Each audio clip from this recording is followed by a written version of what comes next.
Guys, they told us these 500cc iron relics were outdated, they were discontinued, replaced, but yet here we are, still refusing to trade them in for the plastic efficiency of a new showroom model. Modern bikes are built with an expiration date baked in, your 2-year life cycles, subscription style ownership, but these discontinued thumpers, they offer something a spec sheet can't replicate, a mechanical soul that grit and grease alone built, and that no amount of marketing can actually manufacture.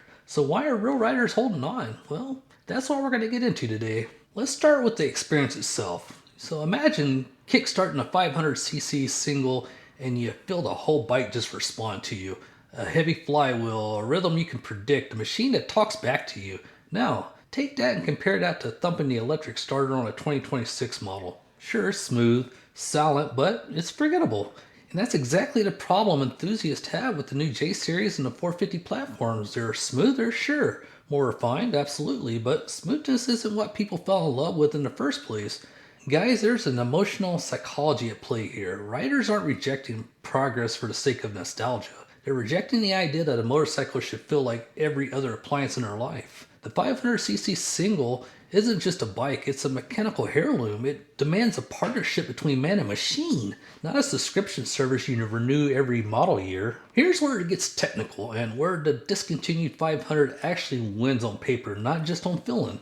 So guys, look at the construction of this. You have those thick iron barrel cylinders that can be rebored again and again over decades. Compare that to modern aluminum blocks. Lighter, yes, but engineered with a lifespan in mind, not built to be reborn. Then there's the architecture. Push rods, simple, exposed, fixable with basic tools in a roadside shed, modern ECUs and sensor-laden engines. The moment something goes wrong, you're not fixing it in a shed, you're plugging it to a diagnostic tool and hoping the part's in stock. And the torque curve, that massive low-end grunt the 500cc single delivers, doesn't need high RPMs to get real-world work done. You don't chase the red line. The engine just pulls right when you need it to. This isn't nostalgia talking, guys. This is engineering built for eternity, not efficiency. The motorcycle industry has quietly adopted a smartphone playbook, pushing a new model every year or two, market the old one as outdated, and count on new riders to trade in on schedule. That's a bike built to expire, and it's being sold to us as innovation. But guys, look at what's actually happening in the resale market. Tech-heavy modern classics are losing value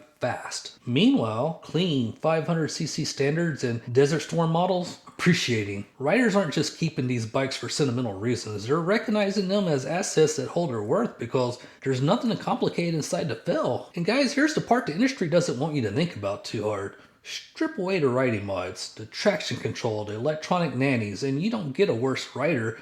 You get a more skilled one, a more connected one. When the bike doesn't manage to ride for you, you learn the terrain, you learn the machine. That's not a downgrade, guys. That's the whole point. Guys, none of this is theoretical. Long-term owners are putting $100,000 on these engines using nothing but basic tools and parts they can source locally. That's not a lucky exception. That's the design working exactly as intended. Ask any long-term 500 owner about the occasional leak or vibration and you won't hear a complaint. You'll hear it worn like a badge of honor. Call it the character tax, the small quirks that come with only something mechanical instead of only something sealed, synthetic, and disposable. And on the highway, that extra weight, the metal heavy build modern manufacturers have been shaving down for decades, actually works in the rider's favor. A stability that lightweight modern replacements simply can't replicate, no matter how good their marketing photos look. Guys, there's a global community forming around this. Call them the Iron Block Purist. Riders actively stockpiling parts, not to flip them, not to hoard them for profit, but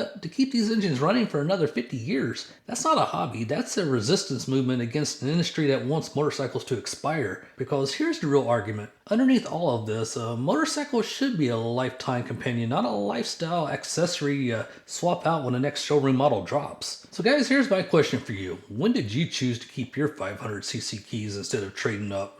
Do me a favor and drop in the comments. I want to hear the real reason, not the marketing reason.